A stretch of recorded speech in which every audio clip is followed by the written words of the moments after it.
Hello, welcome back,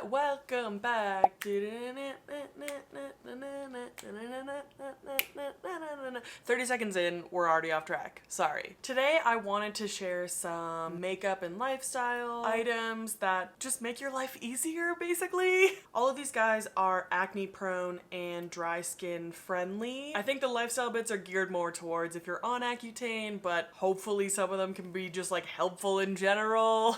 So yeah. Let's get into it. Okay, so for makeup, I want to talk about this primer first. It's the Milk Makeup Hydro Grip Primer. This claims to be hydrating. I don't know about that, but it does make your makeup stick to your face like a vacuum seal. And when you're trying to cover up your acne, that's all you can ask for. Next, we have the Nars Soft Matte Complete Concealer. I just want to get this out of the way. If you have acne, you need this concealer. Need. Nothing I've ever used has compared. I genuinely think I owe my firstborn child to this concealer because it has saved my self-esteem when my acne was at its worst, no joke. It covers without looking heavy, it's matte without being too drying. It's just simply the best. That's it, I'm done. For foundations, I wanted to mention these two. One is the Hourglass Vanish? And the Makeup Forever Ultra HD Foundation Stick. Invisible Cover Foundation Stick. Pardon me. Both these have, well, more so the Hourglass, have the coverage of a concealer with the weight of a foundation. And they're so easy to use because you just draw some marks on your face and then blend it in and you're done. This sounds kind of ridiculous, but when you have acne, I don't always want to take an hour, not an hour, but I don't always want to take a half an hour to 45 minutes to properly apply my makeup to cover up all my acne. Sometimes I just want to slap something on to cover up my spots and then f***ing go. Yes, when I'm going to dinner or I'm hanging out with someone, of course, I want to properly, I want to look good. But when I'm running errands, sometimes I just want the 5 minutes to slap something on because honestly, I'm too insecure to go barefaced and I need something with coverage, but it's quick and easy to apply, and that's exactly what these are. They also do have sort of a blurring effect and they reduce the appearance of the texture, which is a bonus. Another product I want to mention along those lines is the Glossier Stretch Concealer. I've always said this is tinted moisturizer in a pot. It's like a really malleable concealer. Oh, maybe that's why they called it Stretch Concealer. Huh, never thought about it that way, but it's really blendable and creamy.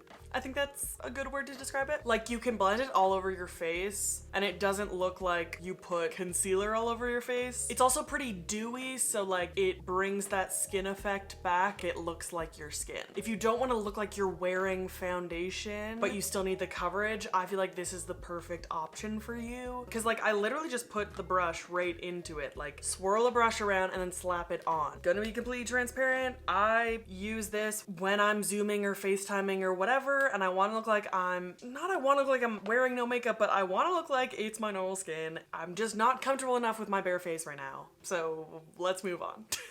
All right, the next thing I want to talk about is MAC Face and Body Foundation. This seems a little strange because it's a really sheer coverage foundation. If you layer this, I think you can get it up to a medium coverage, but what I most commonly use this foundation for is to bring a skin look back to your skin. That made no sense. Let me try again. So, I have acne and redness. I need to cover that up. I grab a full coverage foundation, but I don't always like how those foundations make your skin look flat and thick. So I squirt a little bit of this and I mix it up in a little foundation cocktail. I guess it's shearing it out, but it just adds a little bit of dewiness and makes your foundation look less heavy and more like your real skin, which is something I always like because I don't ever want to look like I'm wearing a lot of makeup. Unless I do want to look like I'm wearing a lot of makeup, and in that case, that's great.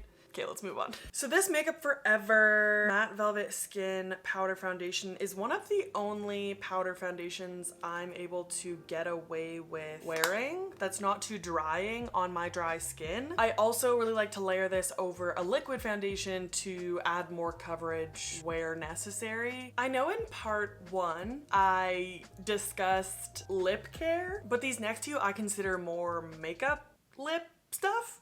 The first is the Dior Lip Glow. I feel like this is a rediscovery. I have the shade 005 Lilac, and I don't even think they make that anymore, so that like proves how old this is, but that's okay. My lips have been so freaking dry that like I'm just flying through lip stuff. And so this is a nice little treat to like add some color whilst hydrating my lips. I know this is like probably overpriced, but it's Dior, so it makes me feel very, very luxurious. The other lip I wanted to mention is the Neutrogena Revitalizing Lip Balm SPF 20. This is what's currently on my lips. I had pretty low expectations for this guy. This was purchased one lonely night at Target. You know when you just like go to Target to feel something?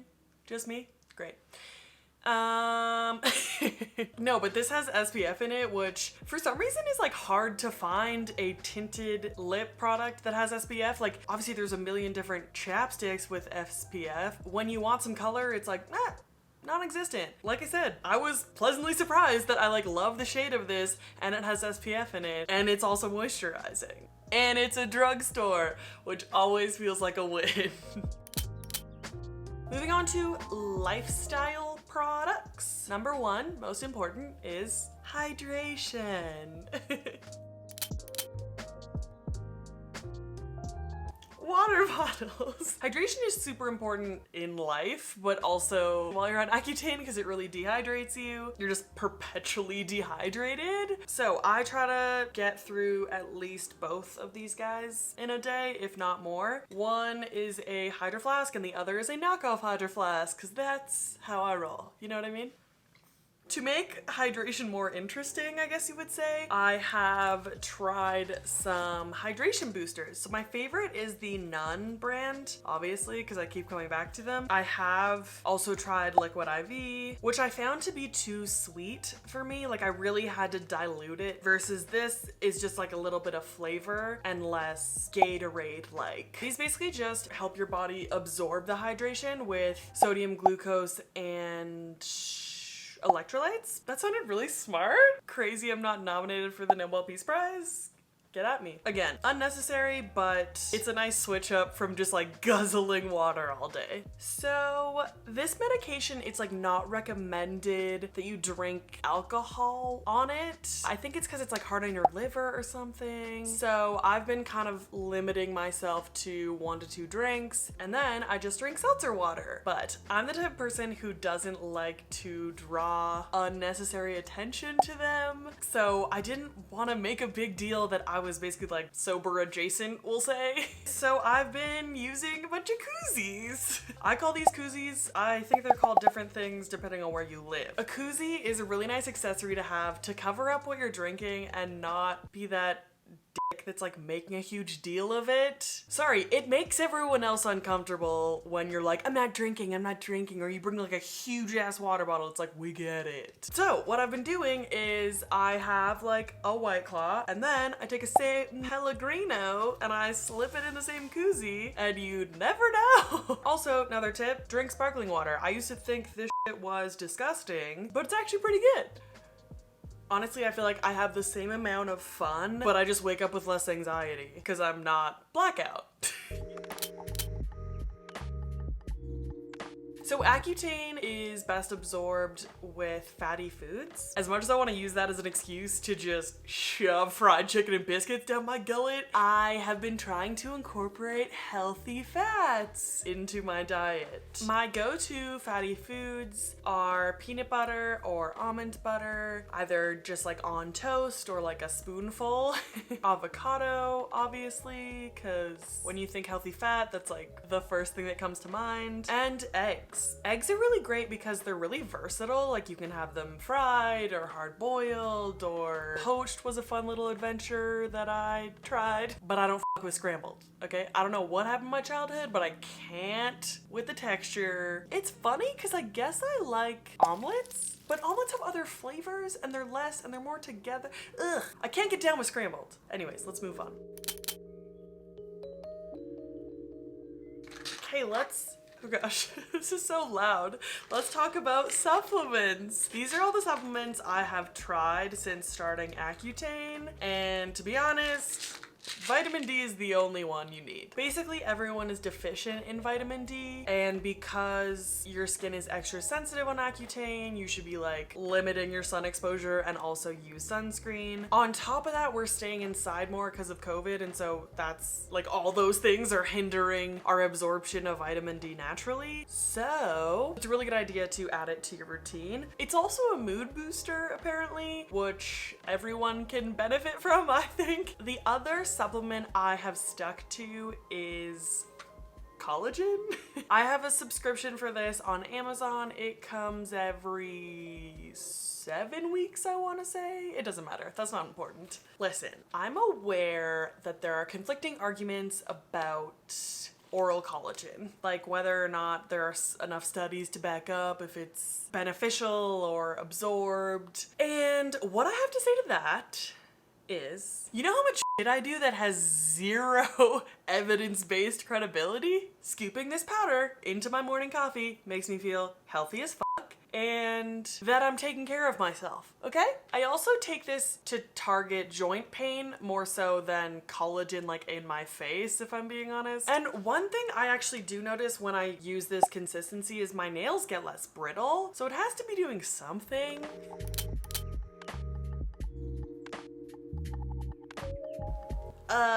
Trigger warning, or like something gross is coming, so just like skip forward 15 seconds. Since I've started Accutane, I have developed this kind of like hand rash. I guess it's not a rash though. It's just like dry, irritated skin on my hands. My derm said she would prescribe me a steroid cream, but as luck would have it, every time I have my derm appointments, it'll like go away. So I'll be like, oh, I don't need it. And then it's like the next day it shows up again. But once again, I have a thing about lotiony, slippery hands. Slippery hands sounds like stealing. Sticky fingers is the term I'm thinking of. I think I need to like read more. I hate oily texture on my hands. To mitigate those contingencies, I went to business school, not a big deal. I have been wearing these cotton gloves at night. They're a little dirty, sorry. They kind of make you look like Mickey Mouse. I apply some just general drugstore hydrocortisone cream. Sometimes I layer on Vaseline and then I put the gloves on. It's a little messy, but I wake up in the morning and my hands look 10 times better, so it's been a great system so far. Then we have this satin pillowcase that I originally found at TJ Maxx because I'm a Maxxinista. But then I also found duplicates on Amazon. The idea is that a satin or silk pillowcase is like less irritating for your face and also better for like hair breakage. I don't know if those are valid claims, but I just feel it's like an elevated touch to your slumber, you know what I mean? I thought it was unnecessary, and then I went back to cotton when I was like washing these or something, and I was like repulsed by how like rough cotton felt on my skin. So I am like religious about using this now. It's also a really like Blair Waldorf aesthetic, which is something I'm always striving for, so also a plus. I couldn't not mention masks, dude, okay? It's mask season and it probably will be for a while. So it's no secret, masks, brutal for acne prone skin. Anything touching my face is gonna make me break out, and a mask is enemy number one. Not only do masks irritate your face, but they also fuck up your makeup, which is honestly so rude. Like, I don't go through all that effort to cover up my acne only for it to be rubbed off in places that I need the coverage. It's like, you can't catch a break. So this satin mask has been a blessing. I just got a couple of these off Etsy, nothing special. On your bare face, I feel like a silk mask causes less friction, and on a makeup face, it doesn't rub off your makeup as much, in my experience at least. I would recommend getting darker colors. I have a goldish bronze one, which I thought would look so cute, but I guess my nose runs all the time, or like when you're breathing through your nose a lot. Anyways, you can sometimes get like wet and dirty and it looks gross, so like darker colors are better. Other favorites of mine, I got these two off Revolve. This one's Lovers and Friends. This one's not Lovers and Friends, but it's from Revolve, so it's probably overpriced. These are super soft. I especially like this one because it's quite large. When I do the old just makeup on my forehead, I can cover up majority of my face. Thank you so much for watching. Make sure you subscribe, do that, and I'll see you next time. Bye.